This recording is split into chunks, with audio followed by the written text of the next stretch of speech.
it's a brand new week. Away we go, and we're up to week 14 in the NFL. Brian Blessing in Las Vegas. We love looking ahead and get those opening numbers, our first glance, and we always call on our go-to man, one of the premier odds makers in the industry. Our good friend Jack joins us. Hello, Jack. Hope you had a great Thanksgiving. I know the books did. I'm sure the Bills took out a lot of teasers, so that probably made a lot of people happy to start. Yeah, it did, Brian. It was the upset was there. There was a lot of money on the straight bets for the favorite. It was a big game. Unfortunately, we gave a lot of it back with the Atlanta game, but we had our chances there. But the weekend was good. All right, and it's amazing as we're really turning the corner for home here, and the cream's starting to rise to the top. And then you got to get between the ears of some of these teams. It's pretty apparent a team like Jacksonville's running for the bus. So your work is never done in terms of trying to figure out from a power rating perspective what you're dealing with. No, because each quarterback has a different variable to the team. If you look at their net yards per attempt to try and get a gauge of them, you'll find big differences even like between Foles and Minshew. So it adds a little nuance to it. All right, well, let's look ahead. Let's go to the Thursday night game with Dallas at Chicago, and we're pretty much seeing the Cowboys locked on 3, total of 43. And, Chicago's been what Chicago is for a while now, although Trubisky looked a little better on Thanksgiving Day. It's the Cowboys that's the mystery, Jack. When you look at it, they have not beaten a single team this year with a winning record. You've made that point before, and it still stands 100% correct. Actually, the way they started the game the other day and drove down the field, I thought it might be their day and time to change that, but it wasn't. This game opened 3, the dog a little money, and 42.5, and it's still the same number on the side, and it's gone up to 43. As you said, Trubisky looked a little better, but again, there was Detroit defense, which isn't the best. Interesting game. I think it hangs right on the 3 with juice both ways. This is such an interesting game as we segue what we just saw with the Cowboys with going against the Bills. What was it, would you believe, before this weekend? Baltimore, great game against San Francisco. Tip your hat to both teams. But Buffalo's performance, I thought they were slighted with what the number was on Thanksgiving Day. Their performance on Thanksgiving Day has had an impact on this number. It has. Well, naturally, when we posted the number was after the Thanksgiving game night. So we put it up at Baltimore 6.5 and 43. It's now 6 dog money, and you actually see some 5.5, some 5 out there. So the public has reacted well to the Buffalo game against Dallas, and to Baltimore's tough victory over a very good San Francisco team. So you figure them for a little letdown. Buffalo has a couple days extra to prepare. I think you'll see this hang in the range of 5.5. And I think Baltimore's a much better team, but because of the situation and the scenario, Buffalo has a shot. Let's move on to Washington and Green Bay. The Packers, what was the belief before we saw, to talk about catching a break, they play the Giants in the snow. Well, who's going to be more comfortable in those conditions? They host Washington. And as usual, Rodgers looked great in the snow, playing in inclement weather. We opened Green Bay 14.5 and 42. It currently is 13.5 and 42. You can't be sold on the Green Bay team. They beat a bad Giant team. There's nothing there. They still give up more yards per pass than they receive themselves. Washington, Haskins has his second victory under his belt. I don't think that I'm a firm believer in him, but this game will probably, again, I don't see much movement here. I think 14 is a take, and anything less is just let it sit there. And now Denver's at Houston. Houston, big win over the Patriots, primetime football, and now Denver comes to town. But, Denver, now Locke at the helm running the show. So, again, you're kind of figuring out a power rating with these guys. Right. We opened, before the weekend, on Saturday, we opened Houston 8 and 41.5, and it's bounced up to 10. I think basically because of how good New England looked to the TV viewing public last night, and Denver was touch and go with a Charger team that's not really that great. I think 10's a solid number. Locke put in a professional job last Sunday, but I don't think he's anything to write home about. if anything, it comes down, it could be an emotional letdown for Houston. And then the game of the week, San Fran, New Orleans, potentially home field advantage in the playoffs at stake here. Your work might be done on the side, Jack. It's sitting on 3 pretty firm, 45.5. I would think, if anything, we see 3 minus 20 some places. Outside chance, maybe a little money comes in here on the favorite, San Francisco, back-to-back weeks of travel and maybe a letdown spot to a degree, or maybe the physical toll that the Baltimore game took out of them. But basically, great game sitting on 3 should produce a lot of action. It should. And as you pointed out before, after you come off a Baltimore game, win or lose, you're usually not in the best physical condition. I think San Francisco is a better team than the Saints, but I think the Saints are a 3-point favorite, basically because of the situation of, as you just mentioned, second game in a row on the road for San Francisco, physical game against Baltimore.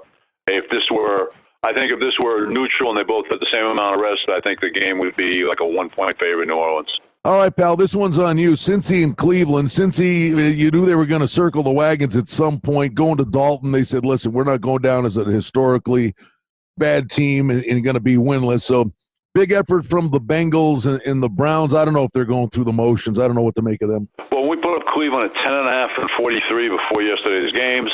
Now, Mayfield did get hurt. And basically, after reactions to yesterday's games, the Browns with Mayfield healthy would be 8.5 and 43 in that area. Without him, and with Gilbert starting at quarterback, the Browns would be 4.5 and 41.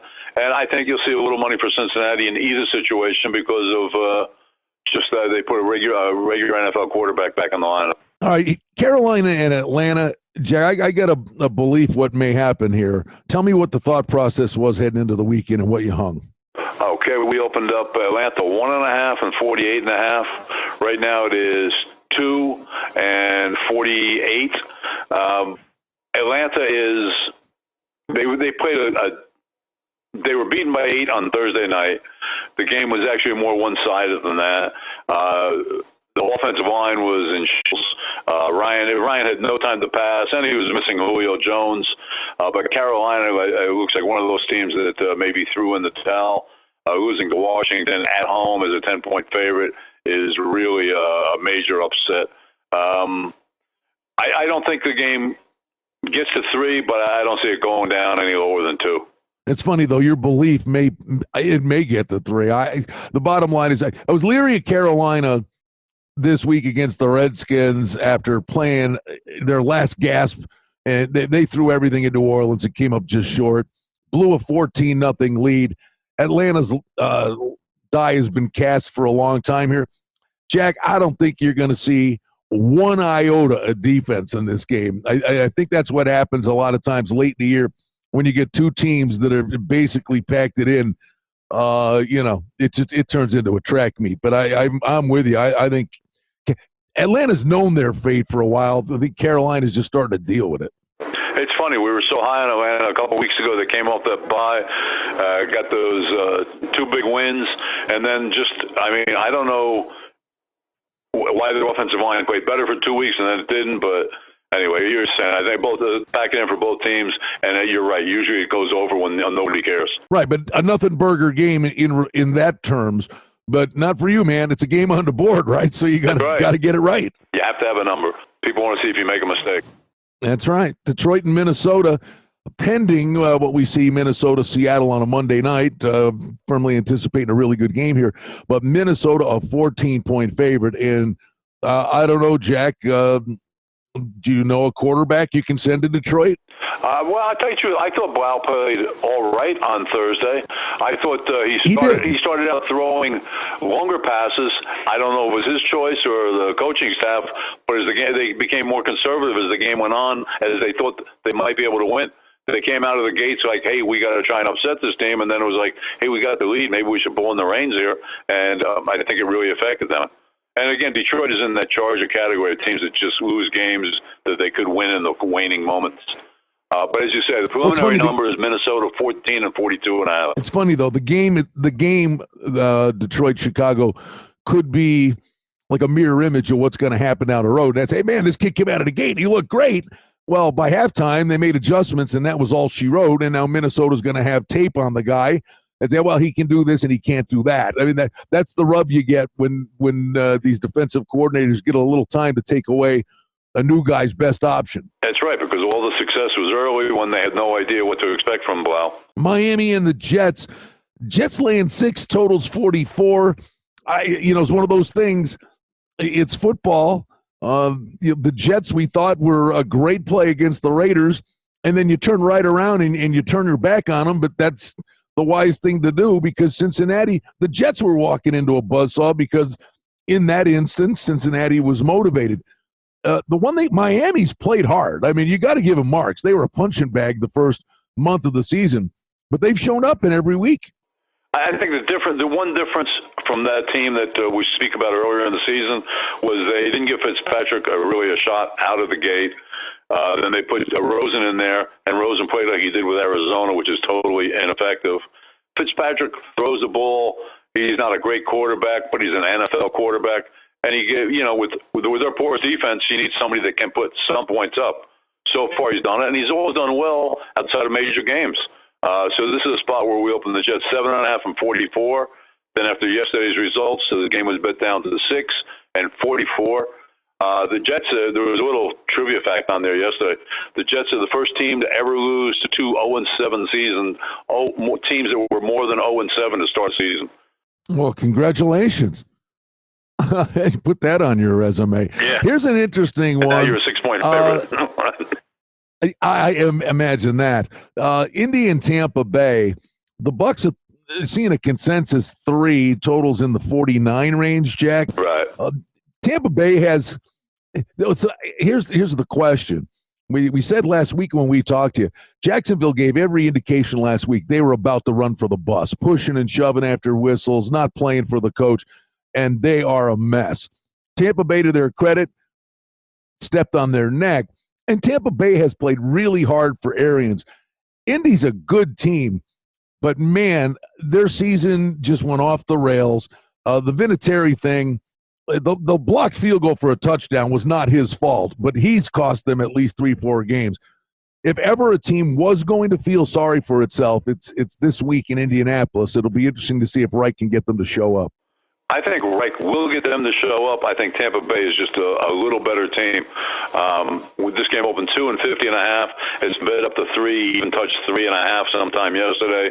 Total 48.5, 49. There'll be money for Tampa Bay because they're winning the last few weeks and they're playing well. And as you said, Indianapolis has to be a disheartening loss yesterday. They almost had control of the game. A few chances to take the lead or stretch it out, and Vinatieri disappointed. And then the big turnaround, as you said, not his fault. The guy was standing right in front of him when he kicked the ball.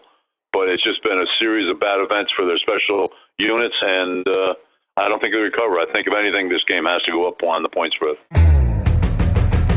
Betmaker, let's make some money tonight.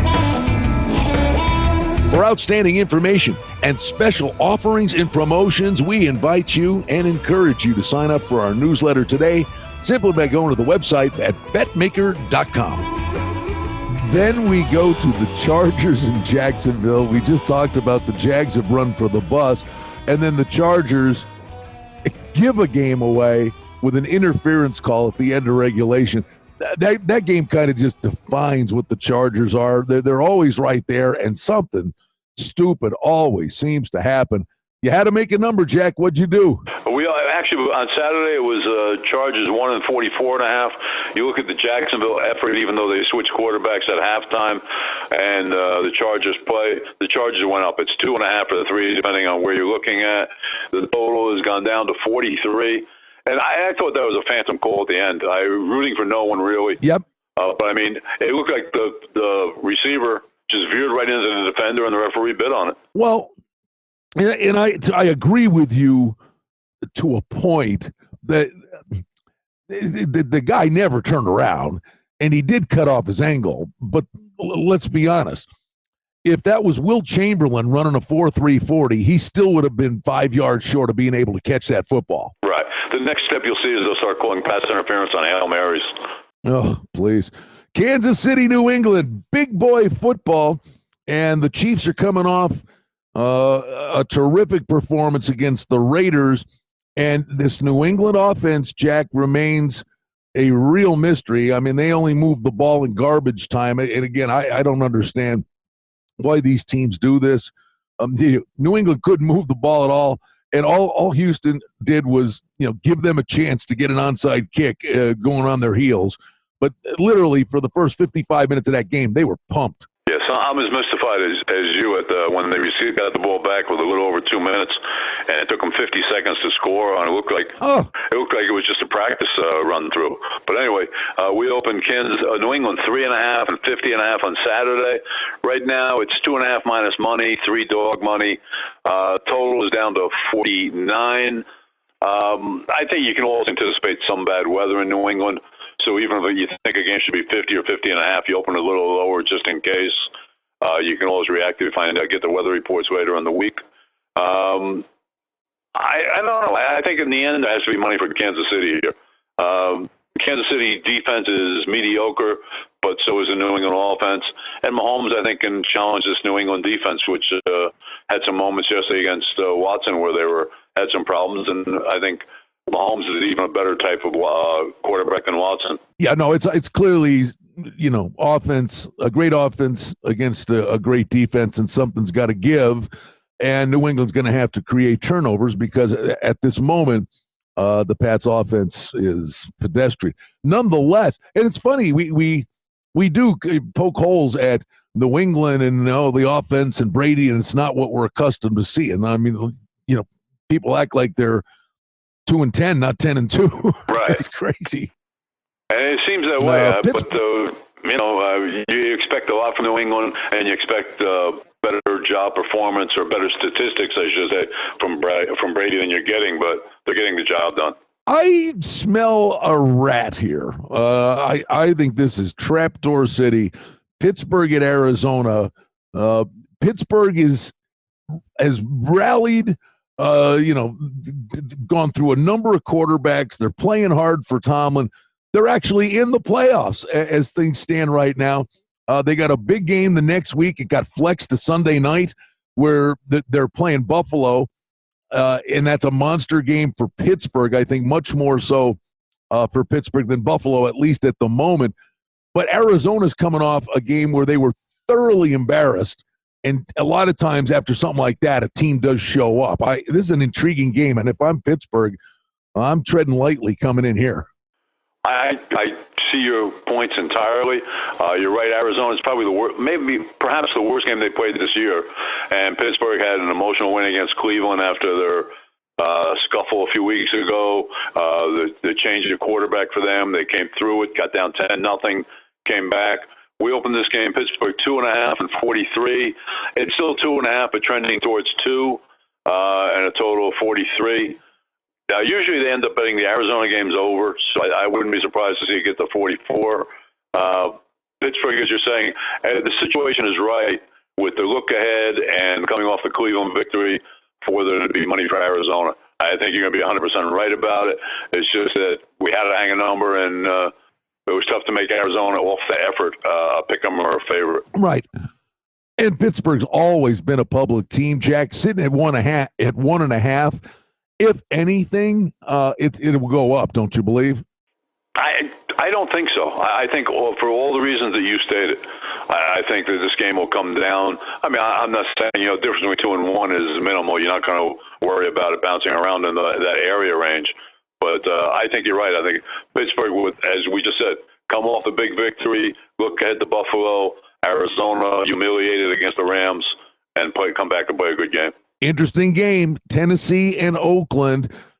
Big win for the Titans. They're a different football team.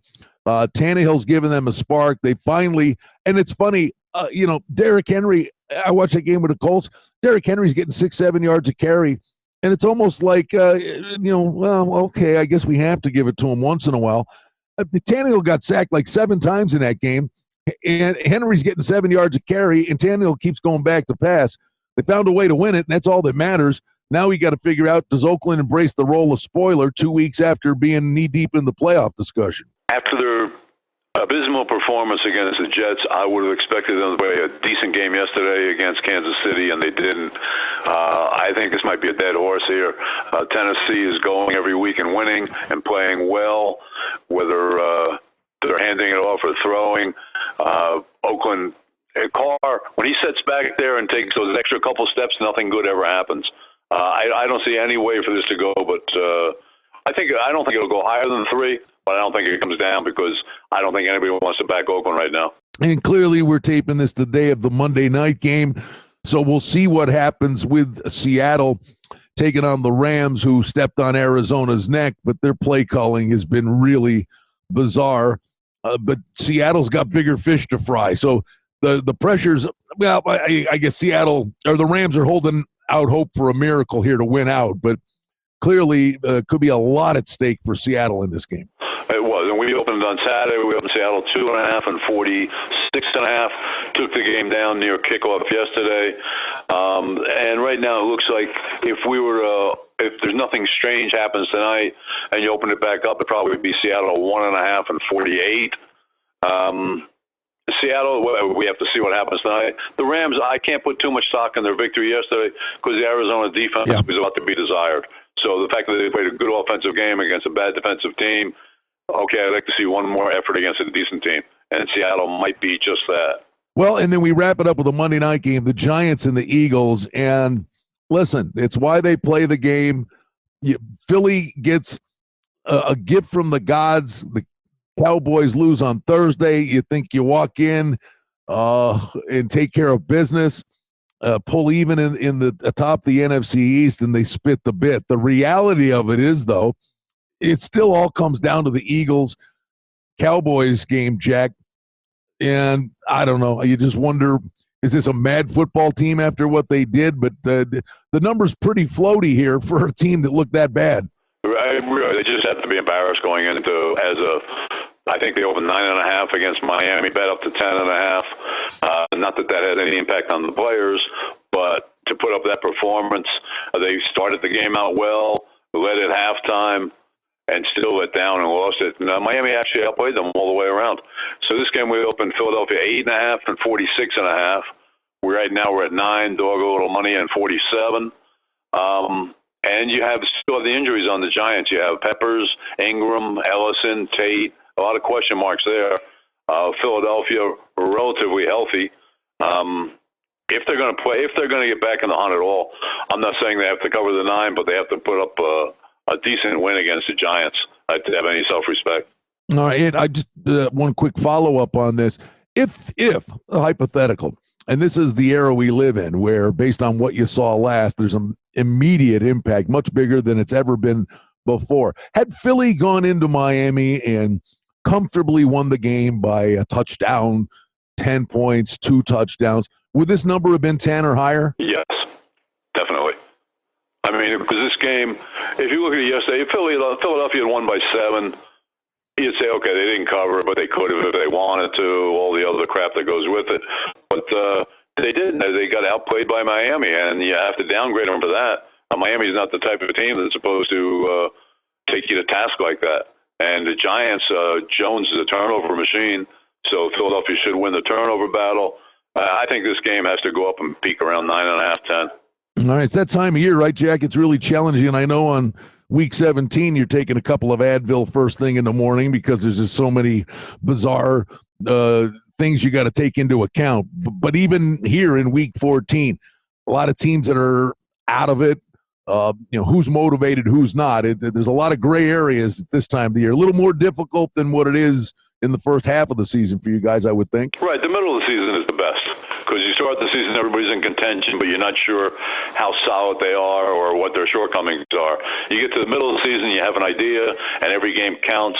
And now, as you said, now you get to the point where some teams are eliminated, and then you have to question if they're going to play their best players, look at some rookies, and so on. So it becomes harder and harder, I should say. All right, Jack, listen, man, I hope you had a great Thanksgiving. We're always thankful that you take time to join us and give us your insight on the openers as we are literally turning the corner for home now in the playoffs. It's going fast. It is, and I enjoy being with you guys again. Thank you.